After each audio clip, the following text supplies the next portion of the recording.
A month before the Fed raised the rates, a Bloomberg article stated that if the stocks don't fall, the Fed needs to force them. That was a red line that immature investors should have taken seriously.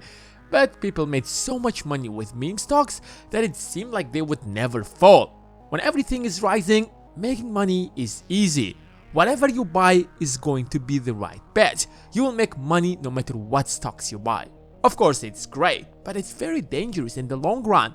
You will start thinking that reading financial statements and analyzing their long-term strategy isn't important when deciding which stocks to buy. Here you go, you made money without even having a clue on how to analyze financial statements. Your confidence wouldn't be based on solid grounds, but it's going to be flawed. That's why most meme stocks investors lost fortunes when everything crashed the moment the Fed raised the rates by half a percentage point on the 4th of May. Once these meme traders see their portfolio down by 50%, they will most likely move to something else and stop trading or investing until the next boom. The only problem is that the next boom doesn't seem to be around the corner. Inflation has gone out of control to the extent that it is now the Fed's top priority. Experts at the Economic Intelligence Unit expect the Fed to raise rates 7 times in 2022, reaching 2.9% in early 2023. On top of that, the Fed plans to dramatically shrink its $9 trillion asset portfolio that it acquired during the pandemic. Beginning of June, the Fed intends to shrink the balance sheet at a maximum monthly pace of $60 billion in treasuries and $35 billion in mortgage-backed securities after initial few months at a slower pace. This might not sound like a big deal, but it was one of the main reasons why the market reacted so harshly. One of the primary ways the Fed injects money into the economy is by buying bonds. When bonds mature, the Fed often replaces them or uses the interest from these bonds to purchase more bonds. But now it's just not going to renew them, which means no more cheap money in the economy. Of course, it ain't going to happen overnight, but gradually in order not to cause any immediate economic crashes, but it already did, since that sent a clear message to investors that the age of cheap money has ended. That's why stocks and crypto crashed to rock bottom. But that raises the question, how to profit from a crash? Is there a way to earn money when the market is crashing? We'll answer all of these questions and many more. But before we do that, give this video a thumbs up, and here is a little disclaimer. This is not financial advice, and everything that's said in this video is for educational and entertainment purposes. When we talk about a crash, it is usually a negative thing. Emotions get in the way and you start selling your positions that are falling faster than a crashing plane.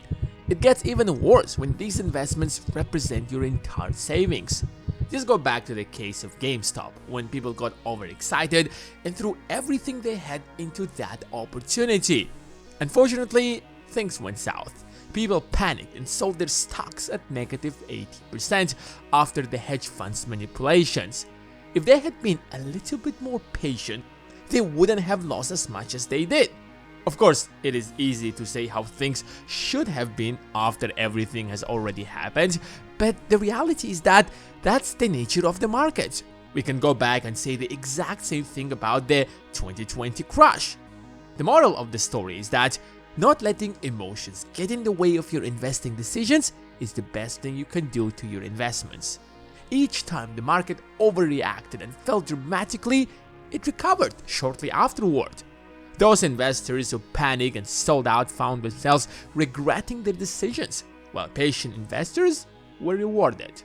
After the Japanese attack on Pearl Harbor, the S&P 500 index fell more than 4% and continued to drop another 14% over the next few months.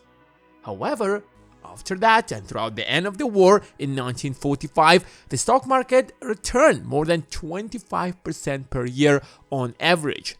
The moral of the story is that when everyone is panicking and selling, that's the time to buy. Once everyone calms down and realizes that life goes on no matter what happens, people will start investing again, which will bring back the market to its pre-crash level.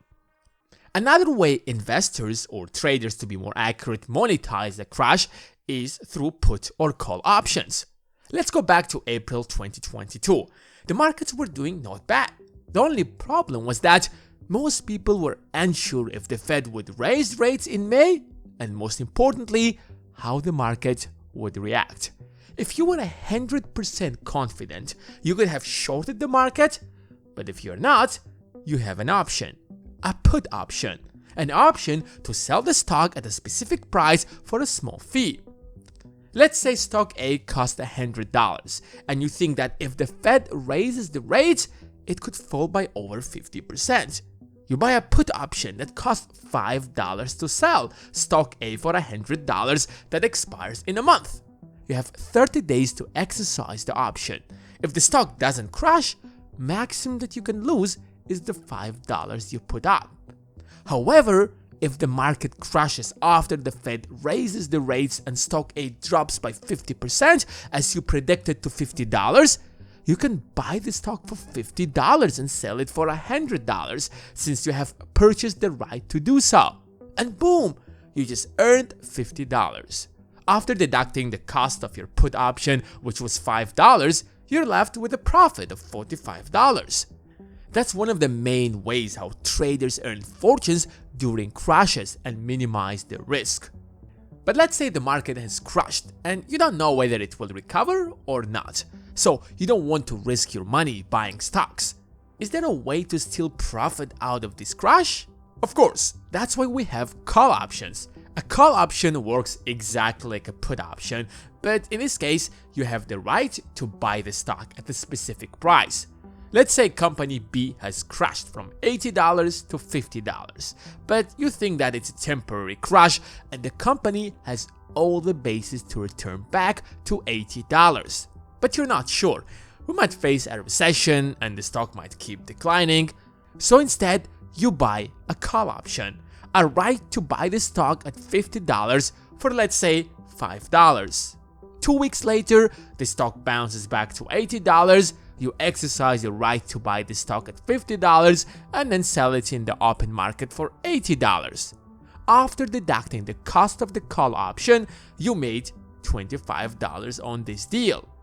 So when there is a market crash, not everyone suffers. Some people thrive during crashes, and some people are even willing to take an infinite risk by shorting the market. That's why we have news such as this. Tesla short sellers have made $8.2 billion betting against Elon Musk's company this year as tech stocks crashed. Instead of buying put options, you can borrow the stock from your broker and sell it in the open market for, let's say, $1,000, and then buy it back once the price drops to, let's say, $700 and return it back to your broker, pocketing the $300 difference. The only downside to this strategy is that, theoretically, the stock price can rise infinitely, so theoretically, your losses can be infinite. That's exactly what went wrong with hedge funds that shorted GameStop. Good for them that they somehow survived the catastrophe, but it could have gotten much worse, bankrupting entire hedge funds. But as the latest news shows that traders haven't stopped shorting.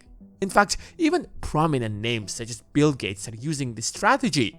Gates was even lately criticized for trying to tackle climate change, but at the same time shorting Tesla, that is trying to make electric cars more affordable.